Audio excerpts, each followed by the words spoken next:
को स्वागत है आपका नेहा एडुकेटर चैनल में। हाई कोर्ट की आगामी परीक्षाओं के लिए जो क्लासेस हैं वो शुरू हो चुकी है। हिंदी के लिए 2 मॉडल पेपर जो 2 क्लास हैं वो आपकी आ चुकी हैं।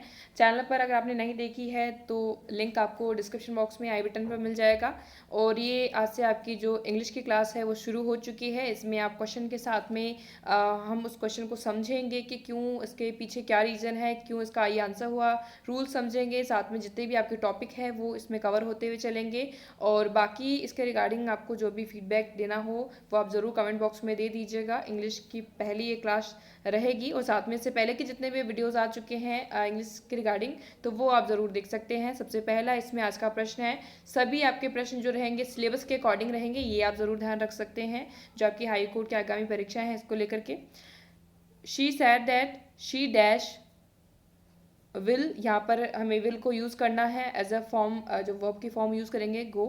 तो उसने कहा वह जाएगी, ये उसने कहा कि वह जाएगी। तो यहाँ पर सी की जो हमने सेकंड फॉर्म यहाँ पर यूज़ की है सेड के तौर पर, तो यहाँ पर अगर हमने पास्ट टेंस का इस्तेमाल किया है तो यहाँ पर भी हमें पास्ट टेंस ही यूज़ करना होगा। तो यहाँ पर विल का हम क्या यूज़ करेंगे, वुड यूज़ करेंगे। तो she said that she would go, तो यहाँ पर जो राइट आंसर क्या बनेगा, सेकेंड ऑप्शन वुड यहाँ पर हम यूज़ करेंगे।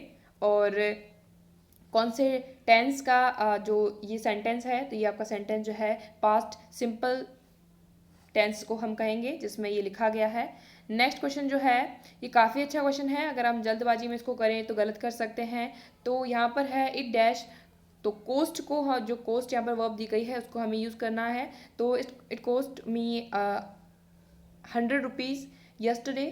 तो यहाँ पर बात की गई है कल की, कल मतलब यहाँ पर बीता हुआ कल की बात की गई है। तो हमें ये जो सेंटेंस बनाना है वो पास्ट टेंस में बनाना है, पास्ट सिंपल टेंस में बनाना है। तो यहाँ पर इट कोस्ट हम यूज़ करेंगे क्योंकि जो कोस्ट है इसकी सेकंड फॉर्म हमें यहाँ पर यूज़ करनी होगी पास्ट सिंपल टेंस के लिए। और जो कोस्ट होती है इनकी इसकी जो तीनों फॉर्म होती है वो तीनों ही कोस्ट ही रहेगी, कोस्ट कोस्ट कोस्ट, चाहे वो सेकंड रहे चाहे थर्ड फॉर्म रहे। तो यहाँ पर जो हम यूज़ करेंगे कोस्ट। अगर यहाँ पर यस्टरडे नहीं होता तो यहाँ पर हमें इट के साथ में इसको प्रेजेंट सिंपल में यूज़ करना होता तो हम कोस्ट लिखते यहाँ पर एस लगाते थे। लेकिन यहाँ पर यस्टरडे की बात की गई है, कल की बात की गई है, तो हम इस सेंटेंस को रखेंगे किसमें, पास्ट सिंपल में। तो यहाँ पर ये जो हमने डी ऑप्शन में जो कोस्ट चूज़ किया है वो आपकी कौन सी फॉर्म है, सेकेंड फॉर्म है ना कि फर्स्ट फॉर्म है, ये आप ध्यान रखें। तो यहाँ पर इसका राइट आंसर डी होगा। और क्यों होगा, क्योंकि ये सेंटेंस आपका यस्टरडे लिखा हुआ है, इसका मतलब ये जो बता रहा है कल की बात बता रहा है, बीते हुए कल की पास्ट टेंस की। तो यहाँ पर जो डी में यूज़ की है वो आपकी सेकंड फॉर्म यूज़ की है। और जो सेकंड फॉर्म है पूरी की पूरी इंग्लिश में केवल और केवल पास्ट टेंस में जो सिंपल है पास्ट सिंपल टेंस में ही यूज़ की जाती है। और इसको आप ध्यान में रख सकते हैं। और कहीं भी जो सेकंड फॉर्म का यूज़ नहीं होता है।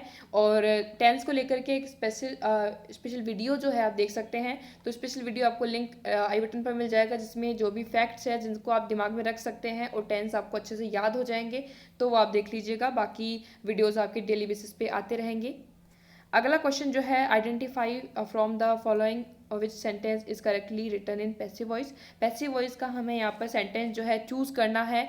तो अगर हम बात करें तो इसमें पैसिव वॉइस का सेंटेंस कौन सा होगा, why was the window been broken, तो ये क्या आपका पैसिव वॉइस का है। अगला जो है आपका, kites were being flied by some boys, one should keep his promises. अगला जो है, why was such a rude reply given by your sister. तो यहाँ पर जो हम बात करें जो पूरा सीक्वेंस है वो बिल्कुल सही दिया गया है यहाँ पर। तो यहाँ पर बाय योर सिस्टर भी हमें ऑब्जेक्ट के तौर पर लिखना होता है, जो कि हम पहले जो आपका एक्टिव वॉइस होता है उसमें जो आपका सब्जेक्ट होता है वो इसमें क्या है, ऑब्जेक्ट बन जाता है। उसमें जो ऑब्जेक्ट होता है यहाँ पर हम यूज़ करते हैं एज ए सब्जेक्ट। तो यहाँ पर जो पैसिव वॉइस का सीक्वेंस जो सही तरीका दिया गया है वो आपके डी ऑप्शन में है। तो ये जो आपका सेंटेंस होगा वो आप चेंज करना है डायरेक्ट स्पीच में। ये इनडायरेक्ट स्पीच में आपका सेंटेंस दिया गया है, she says that he can do it, क्योंकि यहाँ पर जो ये सेंटेंस है किसमें है, इनडायरेक्ट में है। इसको डायरेक्ट में चेंज करना है। अगर डायरेक्ट में ही हमारा ये जो सेंटेंस है वो किसमें है, प्रेजेंट में है, तो इसमें अगर इसका जो सॉरी इनडायरेक्ट में ही अगर ये प्रेजेंट में है तो डायरेक्ट में भी ये क्या है, प्रेजेंट में ही रहा होगा। तो यहाँ पर हमें जो यहाँ पर सेड जो लिखा गया है ये आपका सेकंड फॉर्म में और जो पास्ट में लिखा गया है इनको हमें कट कर देना है। अब बचे हैं आपके दो सेंटेंस। तो यहाँ पर जो पहला आपका होगा, जो शुरुआती सेंटेंस जो रहेगा यहाँ पर क्या रहेगा, सी सेज। तो ये बिल्कुल सही है यहाँ पर, लेकिन यहाँ पर जो कैन की जगह कुड जो यूज़ किया गया है वो बिल्कुल गलत है। जो यहाँ पर बचेगा, तो यहाँ पर इसका जो डायरेक्ट स्पीच जो होगा वो होगा she says he can do it. तो यही आपका हो जाएगा। तो यहाँ पर जो इसका डायरेक्ट स्पीच होगा, इस इनडायरेक्ट स्पीच का जो सेंटेंस वो आपका होगा सी ऑप्शन में। अगला प्रश्न जो आपका है, he said he was dancing, sorry she was dancing, he said she was dancing. इसको आपको चेंज करना है इनडायरेक्ट स्पीच में। तो यहाँ पर अगर हम बात करें ही सैड, तो यहाँ पर हमें आगे इस दोनों को मिलाने के लिए क्या दैट का यूज़ करना होगा। तो चारों में आपका दैट का इस्तेमाल हो रहा है और हमने सैड को चेंज नहीं किया क्योंकि यहाँ पर आगे ऑब्जेक्ट यहाँ पर नहीं दिया गया है, इसलिए हम इसको टोल्ड में चेंज नहीं कर रहे हैं। तो आपका ही सैड ही रहेगा। बाकी इसमें देखिए कि वॉज डांसिंग है, तो ये किस में है, सी वॉज डांसिंग। तो ये सेंटेंस आपका किस में है, पास्ट कॉन्टिन्यूस का है। और पास्ट कॉन्टिन्यूस को हम जब चेंज करते हैं इनडायरेक्ट में, तो हम किस में ले जाते हैं इसको, पास्ट परफेक्ट कॉन्टिन्यूस में इसको ले जाते हैं। तो इसमें आप देखिए पास्ट परफेक्ट कॉन्टिन्यूस का यहाँ पर सेंटेंस कौन सा है, ये आपका प्रेजेंट परफेक्ट कॉन्टिन्यूस का है। तो ये बिल्कुल हट जाएगा यहाँ से। सी इज डांसिंग, तो ये आपका प्रेजेंट कॉन्टिन्यूस का है, ये हट जाएगा यहाँ पर। और यहाँ पर जो दिया गया है, तो हमें पास्ट परफेक्ट कॉन्टिन्यूस चूज करना है। तो यहाँ पर परफेक्ट ही दिया गया है, पास्ट परफेक्ट। और ये जो सी ऑप्शन है ये बिल्कुल सही दिया गया है, जिसमें लिखा गया है he said that she had been dancing. तो यहाँ पर जो ही हैड बीन डांसिंग जो हो जाएगा, ये इसका राइट आंसर हो जाएगा सी ऑप्शन, जो कि आपका सही यहाँ पर लिखा गया है। तो यहाँ पर शी वॉज डांसिंग का हो जाएगा he had been dancing. She is going out, तो यहाँ पर इसको चेंज करना है इसमें। तो choose the correct negative form of the following sentence from the given option. तो यहाँ पर इसको नेगेटिव में यहाँ पर चेंज कर देना है आपको। तो सबसे पहले कि वह शी इज़ गोइंग आउट, तो यहाँ पर हमें क्या करना होगा, she is not going out. तो यहाँ पर नॉट का यूज़ करते हुए हम इसको नेगेटिव बना देंगे। तो यहाँ पर ए ऑप्शन जो है इसका राइट आंसर हो जाएगा, इसमें कुछ दिमाग लगाने की जरूरत थी नहीं।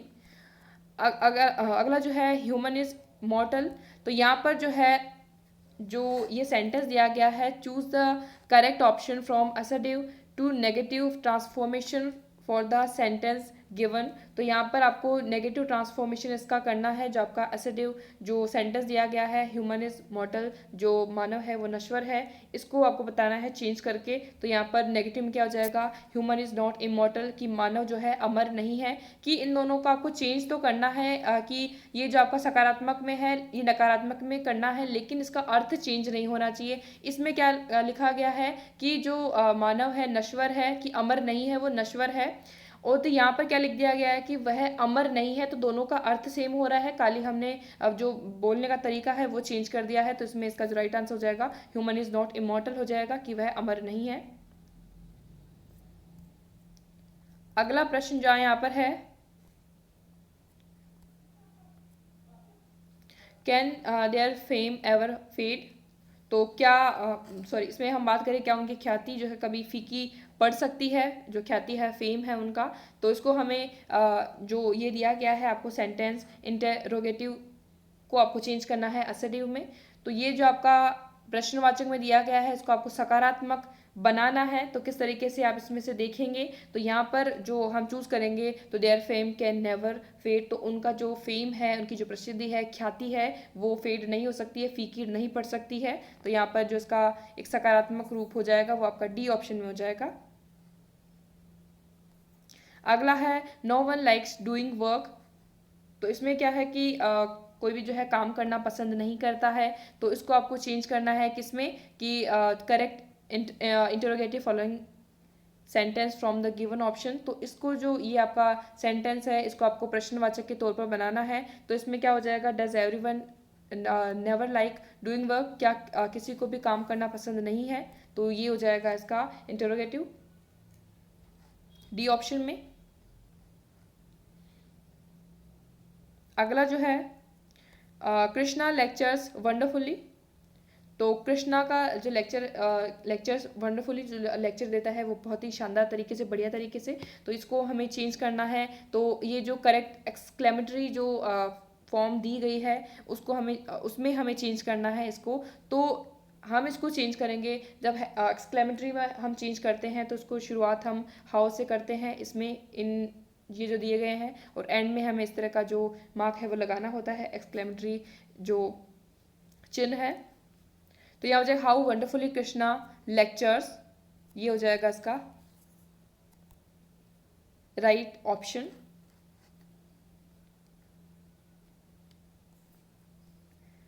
What a beautiful scene this is, तो what a beautiful scene this is, तो इसको आपको चेंज करना है ट्रांसफॉर्मेशन एक्सक्लेमेटरी टू असेटिव। तो असेटिव में हमें चेंज करेंगे, तो असेटिव सेंटेंस जो होता है सकारात्मक, तो ये आपका कि किस क्या एक सुंदर दृश्य ये है, तो इसको हमें सकारात्मक रूप में हम चेंज करेंगे। तो यहाँ पर जो चेंज करेंगे वॉट अगर का इस्तेमाल करते हैं तो उसमें हमें सकारात्मक जो सेंटेंस होगा उसमें वेरी हमें ज़रूर दिखेगा। तो यहाँ पर हो जाएगा this is a very beautiful scene. तो वेरी ब्यूटीफुल जो होता है उसको हम अगर एक्सक्लेमेटरी में देखते हैं तो वो किसमें होता है व्हाट अ ब्यूटीफुल, और इसका अगर सकारात्मक में हम देखें तो इसका हो जाएगा वेरी ब्यूटीफुल सीन। अगला है I go to school by dash bus, तो यहाँ पर हम कोई भी आर्टिकल यहाँ पर यूज़ नहीं करेंगे, सीधा बाई बस ही हम यूज़ करते हैं, तो यहाँ पर जीरो आर्टिकल ये आएगा। शी इज़ लकी डॉट यहाँ पर है अगला सेंटेंस जो दिया गया है, she is lucky she has dash problems, इसका मतलब है कि वह लकी है, भाग्यशाली है, तो इसका मतलब है कि उसके पास प्रॉब्लम्स नहीं है, ना के बराबर उसके पास प्रॉब्लम है। तो यहाँ पर अ फ्यू का अगर हम इस्तेमाल करते हैं इसका मतलब है कि उसके पास प्रॉब्लम काफ़ी सारी हैं, तो इसका मतलब वो लकी नहीं होगी अगर अगर हम यूज़ करते हैं अ फ्यू। और अगर हम सम का इस्तेमाल करते हैं सम प्रॉब्लम्स, तो भी उसके पास जो है वो लकी नहीं होगी क्योंकि उसके पास कुछ प्रॉब्लम्स है। लिटिल यहाँ पर हम यूज़ नहीं करेंगे क्योंकि लिटिल और फ्यू सॉरी फ्यू जो और लिटिल जो है दोनों आपके यूज़ होते हैं, ये होते हैं अनकाउंटेबल के लिए लिटिल हम यूज़ करते हैं, लिटिल अ लिटिल ड लिटिल, और जो आपका फ्यू होता है वो हम यूज़ करते हैं काउंटेबल के लिए। तो आपके जो प्रॉब्लम है वो हम काउंट कर सकते हैं, भाई एक है, दो है, तीन है, इस तरीके से। तो यहाँ पर हम यूज़ करेंगे फ्यू, और ये फ्यू जो आपका है एक नेगेटिव सेंस यहाँ पर दे रहा है कि यहाँ पर वहाँ पे उसके पास ना के बराबर मतलब नहीं है प्रॉब्लम तो बिल्कुल भी, तभी वो लकी है। तो यहाँ पर जो हम यूज़ करेंगे फ्यू यू यहाँ पर यूज़ करेंगे, तो she has few problems. He wrote dash ink, तो वह शाई से लिखता है, तो यहाँ पर in ink, he wrote in ink. Next है what is the time dash your watch, तो अगर किसी की घड़ी जो इन्होंने पहनी है उसके अकॉर्डिंग अगर टाइम पूछ रहे हैं तो इसके लिए हम यूज़ करते हैं बाई योर वॉच। तो ये आपको ध्यान रखना ही होगा, याद भी रखना होगा। अगला क्वेश्चन है Jairam is dash than Srinivas, तो यहाँ पर जो फॉर्म हमें यूज़ करनी है वाइज की, भाई बुद्धिमान ज़्यादा है किससे, श्रीनिवास से, कौन, जयराम। तो हमें क्या पॉजिटिव नहीं कंपैरेटिव डिग्री का यहाँ पर यूज़ करना है वाइज की। तो यहाँ पर क्या हो जाएगा कि Jairam is wiser than Srinivas, तो यहाँ पर डी ऑप्शन हम यूज़ करेंगे। तो वाइज की जो फॉर्म होती है तीनों ध्यान रखिए, पॉजिटिव होती है वाइज, दूसरी कंपैरेटिव होती है वाइजर, और जो सुपरलेटिव होती है विजिट, तो तीनों आप ध्यान रखें।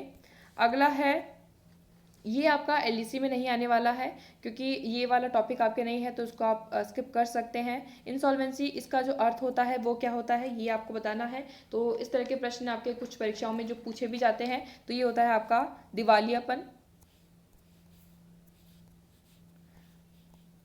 अगला आपका सिलेबस के अकॉर्डिंग ही है। एलिगेंट, जो शब्द दिया गया है इसमें आपको सेम इसका जो मीनिंग यहाँ पर निकल के आ रहा है, कौन से वर्ड में आ रहा है वो आपको बताना है। तो ग्रेसफुल जो है आपका एलिगेंट का होगा, वो ग्रेसफुल को कह सकते हैं आपका सुंदर शिष्ट, इस तरीके से। तो इसका जो सेम निकल के आ रहा है वो आपको हो जाएगा ग्रेसफुल। रफ को हम कहें तो कठोर, इस तरीके से। क्रूड, क्रूड मतलब सॉरी ये जो आपका क्रूड है इसमें हम कहेंगे क्रूड का मतलब जैसे क्रूड ऑयल आप देखते हैं अपरिष्कृत हो, कच्चा हो। और फिर आपका है सिवेर, सिवेर का मतलब होता है गंभीर। तो एलिगेंट के लिए जो सही सुटेबल जो वर्ड होगा वो आपका ग्रेसफुल हो जाएगा। अगला जो है डेबिलिटेट, इसका आपको चेंज जो बताना है आपका सिनोनिम ही बताना है जो सेम इसका मीनिंग हो। तो एक्सेप्ट का मतलब है कि स्वीकार करना, अक्यूज का होता है आरोप, वीकन जो डेबिलिटेट का मतलब जो होता है कमज़ोर करना या फिर दुर्बल करना, इस तरीके से। तो वीकन जो हो जाएगा, वीकन एक कमज़ोर से संबंधित है, तो इसका जो सिनोनिम होगा वो आपका वीकन होगा। वीकन आपका सी ऑप्शन में। चैलेंज कह सकते हैं जो आपका चैलेंज चैलेंज जो दिया जाता है। मॉर्टल, मॉर्टल के लिए आपको यूज़ करना है एंटोनिम्स का जो विलोम शब्द यहाँ पर आपको बताना है। डिवाइन, डिवाइन कहें दिव्य। इमॉर्टल अमर, तो अमर जो है मॉर्टल नश्वर का जो है इमॉर्टल हो जाएगा। स्पिरिचुअल जो कहेंगे इसको कहेंगे हम आध्यात्मिक। एटर्नल, अटर्नल की जो बात करें इसको कहेंगे सनातन। हिंदी में अगर बात करें तो अटर्नल का हो जाएगा सनातन, और स्पिरिचुअल का हो जाएगा आध्यात्मिक, डिवाइन का दिव्य, इमॉर्टल का यहाँ पर हो जाएगा अमर, और इमॉर्टल का नश्वर। A number of stars grouped together, तो उसको कहते हैं कॉन्स्टलेशन, इसको आप ध्यान रख सकते हैं। तो उसको नक्षत्र भी कहते हैं, तारों का जो समूह होता है ये भी कहते हैं। सोलर सिस्टम आपका सौर मंडल हो जाएगा। कॉमेट जो कहें तो कॉमेट आपका होता है धूमकेतु, और ऑर्बिट जो आपकी है कक्षा जो होती है उसको कहते हैं जिसमें वो चक्कर लगाते हैं। और अगला है there were only a dash of students in class, तो यहाँ पर जो ओनली अ हैंडफुल मतलब बहुत कम मात्रा में, मुट्ठी भर या फिर बहुत कम मात्रा की हम बात करें तो कम मात्रा में है, अल्प मात्रा में है, तो यहाँ पर यूज़ करते हैं हैंडफुल। अगला जो है द वर्ड यूजिंग सफिक्स मेंट, तो सफिक्स जो है आपका प्रत्यय जो हम किस में लगाएंगे तो आपका ये बन जाएगा। तो इसमें हम बात करें सीमेंट में कोई मेंट आपका लगा हुआ नहीं है, पूरा ये वर्ड ही है। कमेंट में नहीं है, मोमेंट में नहीं है, मोमेंट आपका पल हो जाएगा। आयु में अब लगाएंगे ARGUEMENT अगर लगा देंगे तो ये क्या हो जाएगा आर्ग्यूमेंट बन जाएगा, जो कि आपका क्या हो जाएगा तर्क या फिर बहस। तो यहाँ पर जो मेंट लगा हुआ है वो आपका ए ऑप्शन में लगा हुआ है। In that queen's dash there was peace, तो यहाँ पर हम बात करें जो अगर राजा या फिर रानी से संबंधित किसी राज्य के बारे में बात की जा रही है तो यहाँ पर यूज़ करते हैं हम रेन। ठीक है, अगला जो आपका है ये लेटर से रिलेटेड आपका LDC में नहीं आने वाला है, ये आपका सब्जेक्ट सिलेबस में नहीं है, फिर भी इसका आंसर हम देख लेते हैं। Which part of letter informs the reader where and when the letter was return, तो ये होता है हेडिंग में, द हेडिंग, बी ऑप्शन। तो ये थे आपके लगभग इस मॉडल पेपर में 25 क्वेश्चन। तो इनमें आपका जो भी स्कोर रहा है, कितना आपको समझ में आया है, वो आप ज़रूर कमेंट बॉक्स में शेयर करें। इसके अलावा इसका PDF जो है और हिंदी के जो 2 मॉडल पेपर अभी तक आ चुके हैं उनको आप डाउनलोड कर सकते हैं। साथ ही साथ ये आपका वहाँ पर ये मॉडल पेपर भी मिल जाएगा जिसको आप डाउनलोड कर सकते हैं आगे अपनी प्रैक्टिस के लिए। तो लिंक आपको डिस्क्रिप्शन बॉक्स में मिल जाएगा, वहाँ पर हिंदी का भी आप डाउनलोड कर पाएंगे, इंग्लिश का भी। और हिंदी के जो 2 मॉडल पेपर आ चुके हैं, जो हिंदी की 2 क्लासेस आ चुके हैं, उनको आप देख सकते हैं हाईकोर्ट की आगामी परीक्षाओं के लिए। सो आज के इस वीडियो में इतना ही। बाकी जो आगे की जो वीडियोज़ आएंगी उसके लिए चैनल को अगर सब्सक्राइब नहीं किया तो कर लीजिएगा, बेल आइकन प्रेस कर लीजिएगा ताकि कोई भी नई वीडियो आए तो उसका आप मिस नहीं कर पाएँ। So thank you for watching.